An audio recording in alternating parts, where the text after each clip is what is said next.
Senator Oshiomhole is backing Edo State Governor Monday Okpebholo's plan to publicly execute convicted kidnappers and cultists at the Ring Road roundabout in Benin City, declaring the plan will keep those who want to go into kidnapping in check.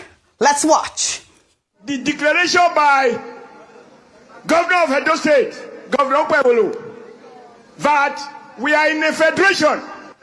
Like in American Federation, every state has a right to enact laws on punishment when it comes to state offenses. So, kidnapping and murder fall within the state offenses. And he has decided, together with the House of Assembly, to replace hanging with firing squad. What that is done, those who don't want to suffer that should not come to Edo State. So we rise to give him full support. What made diversity beautiful is when different people approach the same issue from different angles based on their own evaluation of the situation. Number two, as your senator, I supported in total President Bola Ahmed Tinubu and the Governor's Forum decision to create state police so that instead of using vigilante with old-fashioned gun, while criminals are carrying AK-47, when we have state police, Governor Monday, we have the right to buy the latest AK-49 to deal with these criminals, whether they are in our bush, they are in our cities, they are in mechanic shop. Every criminal is served notice. No more lamentation. Our bush will be safe. Our farmers will be happy. I cannot fall because I was born the day God said I will be born. So don't worry. As I did here, so Mama dey alive. Oh. So, I think this is important for people to understand the full logic of President Bola Ahmed Tinubu's commitment to breathe real air into the concept of federation. Well, Governor Monday Okpebholo first made this declaration, and Senator Oshiomhole is fully endorsing it. Those in support say Nigerians' kidnapping crisis has reached a point where conventional deterrents have clearly failed. And if public execution make even one potential kidnapper think twice, the proposal has done its job. But critics are raising serious questions. They say compressing a criminal case in 2 or 3 weeks raises real questions about due process, the right of appeal, and wrongful conviction. Amnesty International has repeatedly warned that fast-track executions increase the risk of irreversible miscarriages of justice. The kidnapping crisis is real. The anger is justified. But here is the core question. In a country where the justice system is already under scrutiny, can we trust a 2-week trial to determine who lives or who dies at a roundabout? Rufai, good morning. Dr. Abati, good morning. Ayo, good morning. I came to you, Rufai, first, because I know you want to speak on this. At this point in time, yes, we might have to fine-tune it, but I largely agree with Governor Monday Okpebholo and Oshiomhole. This matter is more than be careful. Yes. So, but just the parts for fast-track trial, I don't really believe that. We must be able to scrutinize them well because before they kill them, yes. Because you have also had cases where it was when the investigation started, you saw that some people that were taken with them were just victims of circumstance. Yes. But if it will get to the point where you have public execution, because these people, when they kill people, they do the execution public. You see what they did to the generals. There used to be firing squad in but people stopped it over the years because, yes, you know, they said, oh, it's not a better way to do things and everything. But we've gone back to the wild, wild west. So the part I just want to fine-tune is going through the process effectively and ensuring that these people truly did the crime, not a fast-track trial. But if we get to that point, if they've given them execution and they've gone through the whole wrong and we fast-track the process, the thing is, it should be done publicly at this point in time. The execution. Because when these people also do their execution, they do it publicly. They put it on social media. They put it on social media. Yeah. So if they can do the same, let us also shock their own ecosystem with this. Oji, in this country where they are already capped, where, what's it called? Kidnappers and terrorists are going on Hajj pilgrimage. Yeah. You are going on Hajj pilgrimage and you're coming back to kill people. What God are you serving? Right. What are you You're deceiving yourself. Right. And that guy was correct. So, is it that the state government will say they don't know about it? The guy on Trust TV that said state government sponsors some of these bandits was correct. And please, we should now ask who supported them. Right. The state governor involved has a lot of authority to say. See, the governor of Katsina has not told us what transpired with Rabi. Right. He just said diabetes and all of that, which has been debunked. All right. Reactions are trailing comments from Senate President Godswill Akpabio, who declared that President Bola Ahmed Tinubu's administration is already transforming Nigeria, speaking at the signing of the NIMC Act 2026 on Friday.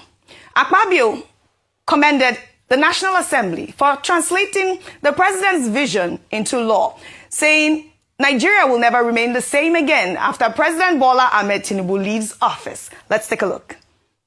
Mr. President, I don't think, if I speak, we are going to reopen the debate on why we pass this piece of legislation for you to assent to become an act of parliament today. But let me say it's part of your innovation, part of your intuition, part of your reforms for Nigeria. You have promised that under your tenure, by the time you are through, that Nigeria will never be the same again. So even from the achievements so far made by the Ministry of Interior in terms of identifying and picking up criminals at the point of entry, it shows that even to this bill, that the bill is already working. And my brother has also mentioned the advantages. Well, Rufai, Nigerians online are firing back, pointing to rampant insecurity, hardship and poverty, asking what exactly has transformed for the better. I'll take Daniel's post on X. He wrote, Akpabio is right. Nigeria hasn't remained the same under Tinubu's administration. We are truly witnessing it. Things have progressively gotten worse to the point where Buhari's regime is arguably better. And that says a lot. Meanwhile, a viral clip of the Emir of Kano, Sanusi Lamido Sanusi, is setting social media on fire after the monarch delivered a pointed critique of the National Assembly, declaring that a legislature that cannot stand up to the executive is simply an arm of the executive, not an independent branch of government. Let's take a look. You have a legislature that's supposed to make laws. If the legislature cannot stand to the executive, and it's an arm of the executive, that is not a strong legislature. The National Assembly was the one that passed the law. The law said you cannot lend more than 5% of last year's revenue. That law was broken with impunity. Where was the National Assembly? I was called before the Assembly more than 20 times on every small matter. Central Bank, federal character, this one. I was hauled and harassed and disturbed. And all of a sudden, for 8 years, the National Assembly was silent. I said, can the National Assembly tolerate this? So this is about institutions. As an institution, the legislature was supposed to call this, they passed the law to make sure that that law was being complied with. If we had that pressure from the legislature, pressure from economists, pressure from international analysts, it would have been very difficult for these things to have continued and for us to be where we are. Well, Sanusi's words are widely interpreted as a direct attack on the 10th National Assembly under Senate President Godswill Akpabio, which many Nigerians describe as a rubber stamp for the Tinubu administration. Meanwhile, the Nigeria Democratic Coalition has accused INEC of blocking it from uploading its candidates on the official nomination portal just days after a Kogi State High Court ordered INEC to deregister the NDC. The party is appealing the ruling, calling it a temporary setback. And obedient supporters are furious, accusing INEC of being weaponized against the opposition ahead of 2027. And, you know, INEC has not officially responded, but this story is much bigger than a portal access code. Prominent banker and commentator Atedo Peterside has weighed in, putting the spotlight squarely on what he calls judicial rascality. And I'll read Atedo's post on X. He wrote, The cure for judicial rascality is disciplinary action, glossing over rascality while relying on appeal courts alone to overturn obnoxious judgments, encourages more judges to go into the lucrative business of delivering procurable, obnoxious judgments. And, you know, all eyes on the judiciary all over again. We had that in 2023. Now we're having it again ahead of the 2027 election. I'd like for you to tie in all the stories. All of them. Legislature and now the judiciary. Number one, Oji, the police in Oyo debunked the story and was saying back and forth. Is it the same police that called a video of bandits, police hailing bandits? All right. Is it the same police that called that video vigilante? The same police, Rufy on fire. It's the same police. And I got the report from a security. Oji, I like to take the things that the police says with a pinch of salt. But it's our duty to report their own side. You know, everything, Oji, they will always debunk. The same police that came out to issue a statement and said, oh, the picture of the police waving at bandits, despite the fact that the Hausa interpretation has come out. Yes. It says vigilante. Till today, they've not had the sense to come and apologize to Nigeria that, oh, we made a mistake, or even lie and say it's AIU. Yeah. It's the same police that is debunking. If you believe them, you believe them at your own peril. All right. It's sad that that institution is gone. Just like the Sanusi Lamido said, right, and Akpabio is saying now, Senate President, what do you expect Akpabio to say? This has been one of his greatest time, being Senate President. And he will always support the government that has given him a lot of leeway. He will support the government against the people. But we all know that the Senate is even worse than a rubber stamp. National Assembly. In fact, it is defaming the word rubber stamp to call them rubber stamp. In fact, they are an arm of President Tinubu's presidency as we speak today. Don't even call them a rubber stamp. You are defaming the word rubber stamp to call the National Assembly rubber stamp. They are an arm of the presidency as we speak today. The same people that turn National Assembly, that change, what's it called, national anthem in the space of how many days? The same people that said they will investigate the variations in the tax laws. Till today, the committee has not brought out their reports. Is it the same people you are listening to? What will he say? In fact, he will call President Tinubu's government El Dorado. The same government that finds it difficult to be able to fulfill its budgetary requirement. The same government that went ahead to still do the loan swap deal that the IMF cautioned us against doing with the Dubai Bank. The same government that under which poverty has increased to about 63%. The same government that we now have a high level of insecurity. The same government where you have bandits having the effrontery to be able to travel for Hajj operations and come back. Anyway, we are happy that Olubunmi Tunji Ojo's technology caught them. The same government where generals are being killed. Right. So if you say things are better, we believe you because we have never seen this level of low in our lives.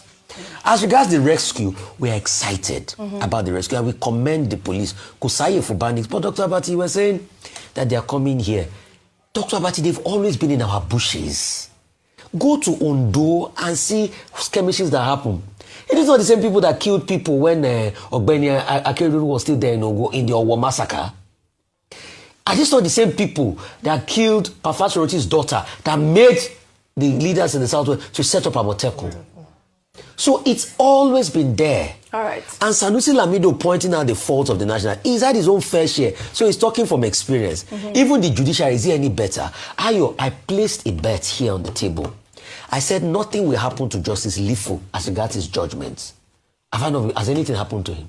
All right. It's not just going to be condemnation. All right. So you see, if we had a state by today, Oji, we should have a crack team already investigating phone calls and personal details of those justices that are making errant judgments to be able to bring investigation out. We should bring this. Let me go back. When Muhammadu Buhari cracked those judges then and brought all sorts of investigations against them, although a lot of them scaled through those judges, we called him name and tyrant and everything. All right. Maybe it is time to start raiding the judges again. Well said, Rufai. Well said. Thank you for your submission. Nigerians remain sharply divided over the First Lady's Akara controversy, but presidential spokesman Sunday Dare is defending her in a new interview, sharing his own story to back up the First Lady's remarks, declaring that his mother sold akara and bananas to train him, and that he personally carried bananas on a tray on his head to markets in Jos. Let's take a look. You must not miss a point. Our point is that whatever it is, try and do something. Have some level of entrepreneurial skill. Sheon, look at me. Wherever I am today, my mother sold akara. Wherever I am today, my mother sold bananas. I carry bananas on the tray in my head to markets in Jos Plateau State. My mother sold oranges. And through that, they were able to train me. What is wrong with that? If that was right 60 years ago, what is wrong with that now? Because it's about what capital you have. When you grow these small businesses, you start small. Go and read Dangote's story. Go and read Dangote's story, where he started from. He also started like a trader. So the point she is making is, whatever it is, be engaged in some kind of enterprise. Well, I know you spoke on this story, but Nigerians online are asking one key question. Can small businesses truly survive in today's economy? Well, D1 comedian puts that to the test, interviewing an akara seller who started with 12,000 naira, made 5,000 naira profit in one day, and says 30,000 naira could help us scale up. Let's take a look. So wait, how much do they make for this akara business?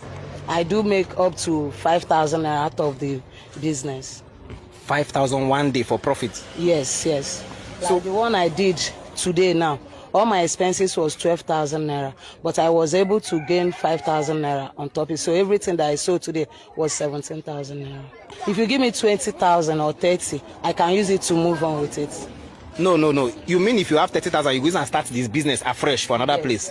I'll use it and start it afresh from another place. 30,000? Get one pint of beans, get groundnut oil, 5 liters, then get other things. I can be able to do it. Wow. And this business could so from that 30,000 now, you can see profit of at least 5,000 when you sell? Yes. If I stay in a better place, that legs are moving, that where customers can come and buy, you will make it when you are selling. And I sell per one 15 naira. So, wow. This is the trending story, Dr. Abati. Over to you. You didn't speak on Friday. That's why I'm giving you the floor really quickly. No time, yes. So I kept my thoughts to myself. Yes. Now, very quickly, there is a lot of creativity, a lot of humor that has surrounded this subject. Again, showing how Nigerians can be very creative. In fact, this morning, somebody sent me a form online, National Akara Sellers Association, and asked me if I would like to join, that the form is just 2,000. But, the point of it is, Sunday that is, right? Yes. There are many big men in this country today who were brought up by their mothers. Some of them were widows through petty trading, whether it is akara, or it is plantain, or it is kulikuli, or it is agbado. The story by D1 comedian, whether it is a sketch or it is a true story, again illustrates the main point. It does illustrate the main point, about the value of the dignity of labor, the value of micro and small scale businesses. Correct. Now, but because the First Lady used the word akara, people did not see the sense, the value behind it, particularly for people who grew up and their parents never had to go and buy akara by the roadside, or who did not even, there will be young people in this country who have never tasted kuli. But all these businesses, the way they package kuli now, it's a very profitable business. It is. The way they package akara or my. Okay, what would you say to the women in a place called Osu on the way to Ife, where there is big akara business? So it's about scaling, giving people opportunity. So there have been many dimensions to it. Many. So it's not enough to just dismiss it. But it's about dignity of labor. It's about small and micro scale businesses. And Mrs. Tinubu providing support in that regard. I don't think that she meant... she must be commended for that. She must be commended for providing... For providing support. As for this economy, there are people who are still getting grants and are surviving, and they get opportunity to Like I said, she was speaking in terms of her empowerment program, there's no time. Yeah, there's no time. A second. Something very quickly on this is just that, one sentence. is this not a pattern that close to an election cycle throw money at them? We had trader money before. I want to understand the needs-based assessments that governments or even initiatives like the Renewed Hope Initiative do to see if this is a critical need of the Nigerian woman. So it's tokenism. And they give them, does it solve the problem? Does it help them? We don't know. We are still talking about 1960. My mother did this, my mother did that. One of the challenges I have is that we lack critical thinking. So and that's why we don't move forward as a she's nation. Giving grants? Leave that to the local government chairman. Leave that to the local government chairman. Okay, so she shouldn't give grants to local government chairman. Okay, former senator, she can do better. She shouldn't do that. Okay. Yes. What about quickly? A lot of people are missing the Akara conversation. This is just pure tokenism and looking down on people. Oji, let's flip the scripts. Why is it that you can't make a country in such a way that the barest minimum too can give 1 or 2 billion in grants to people? Why is it the tokenism of Akara looking down on people, not appreciating the fact that there's ingenuity and scale? All right. And also, how about better ideas like rethinking the bean ecosystem? You're talking Akara today, you're talking about Usu, frying. Akara should be seen as a metaphor. No, it's a metaphor. Wait, Dr. Abati. You're talking about Akara. Wait, you are talking about it's a metaphor. Wait, all right. Can I land on this point? Would you guys let me land on this point? Correct. You're talking about Akara, people frying a mass in Usu. Wait till the Chinese people disrupt that your Akara ecosystem. All right. And they will sell the package Akara back to you. That's what we are talking about. People should think of critical thinking and scale. Let's keep deceiving ourselves. Oh yeah, okay. All right. The First Lady, I watched the entire clip and I must reiterate, she was speaking about her empowerment program. And she had empowered people of the lower demographic. And that's all it is, really, at this point. Now on the milestone.